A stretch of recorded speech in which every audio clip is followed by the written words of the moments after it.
My moment of doubt,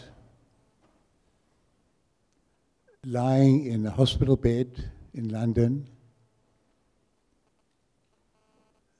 I'd been blown up, lost my arm, sight of an eye, basically feeling tremendous.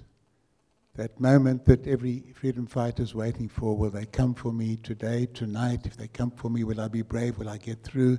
And they'd come for me in Maputo and put a bomb in my car and they'd blown me up and I'd survived and I'd only lost an arm. I felt fantastic. But I'd be lying in the hospital bed maybe at 4 in the morning, wake up, the painkillers have worn off, and I'd feel very lonely and isolated. And I would sing to myself what we used to call a Negro spiritual. And I grew up in a very secular home. And in a sense, what I'm going to say is the counterpart, but I like to feel the harmonious counterpart of what we've just heard, that beautiful presentation by Reverend Rimpo. And I'd sing, it's me, oh Lord, standing in the need of prayer. It's me, oh Lord, standing in the need of prayer. It's not my brother nor my sister, but it's me, oh Lord. And I'd go through all my family and then finally sing myself to sleep again and wake up an hour or two later and the nurses are there and a cup of tea and I'd be cheerful again. And then one day I'm given a letter. Do you remember those things, letters? With stamps that you used to lick. And I open it with my one pointy finger, and the letter reads, "Don't worry, Comrade Albie, we will avenge you." And it's signed Comrade Bobby Naidu. In fact, it's Sunny Singh now. He's come back to his real name in Durban. And I'm thinking, avenge me? We're going to cut off the arms. We're going to blind in one eye the people who did this. Is that what we're fighting for? Is that the kind of country we want? And then I think, you know, if we get freedom in South Africa, this was 1988, if we get democracy, if we get the rule of law, that will be my soft vengeance. And sometime later, a few weeks later, I heard, have you heard? In Mozambique, they caught one of the guys who put the bomb in Comrade Albie's car. And I said to myself, if he's put on trial and the evidence is not sufficient to prove his guilt, and he's found not guilty, that will be my soft vengeance, because then we're living under the rule of law. That's what we're fighting for, not just to throw one rascal into jail. I remember saying to myself, roses and lilies will grow out of my arm. And my whole experience has been that soft vengeance is much more powerful and much more liberating than hard vengeance. Hard vengeance is doing to them what they've done to you. Nothing really changes except you're stronger. Soft vengeance is the triumph of your ideals. The very things that brought you into the situation of danger, and now they're becoming part and part of the culture, the constitution, the vision of the country. That's tremendous. And that validates everything. It validates not only your life and your contribution, it validates idealism.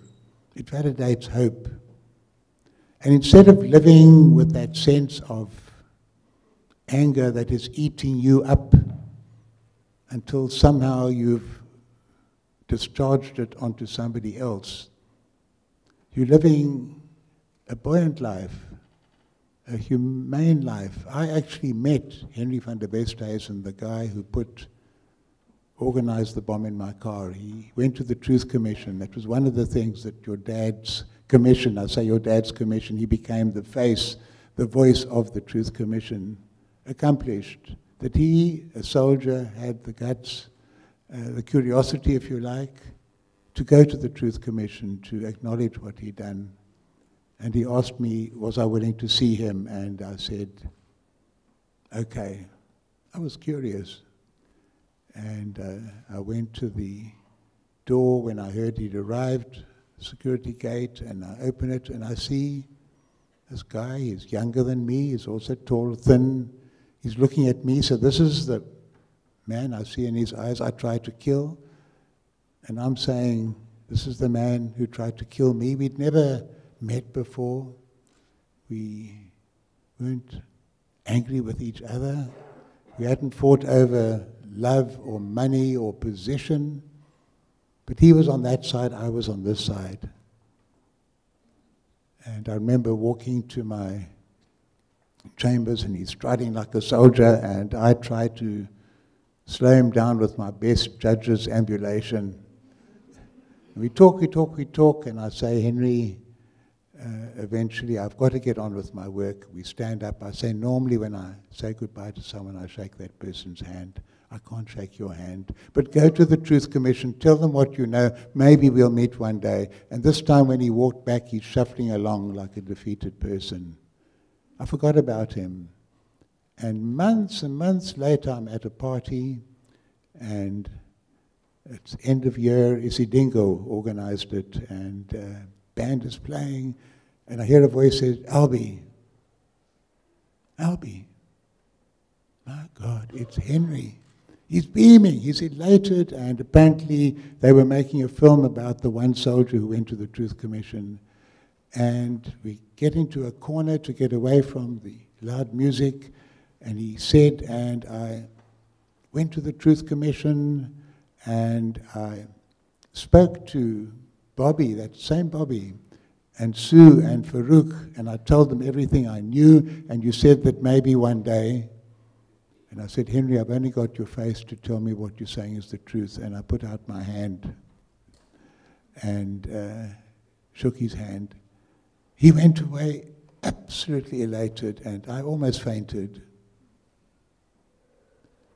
But I felt a little bit liberated myself. It wasn't just he who was liberated. He's not my friend. I won't phone him up and say, let's go to a movie together. But if I'm sitting in a bus and he sits next to me, I'll say, oh, Henry, how are you getting on?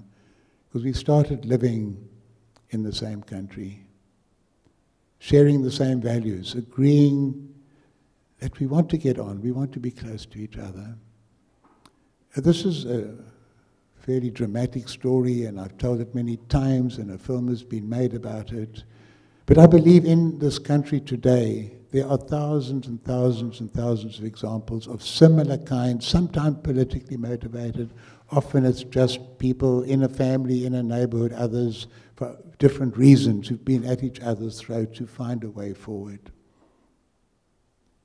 When I go to the United States, I'm always introduced as a hero. And I always say, I don't like this notion of a hero. And I'm sorry to say it on this occasion today when heroes are being selected. And I tell them a hero is a sandwich that you can buy in New York.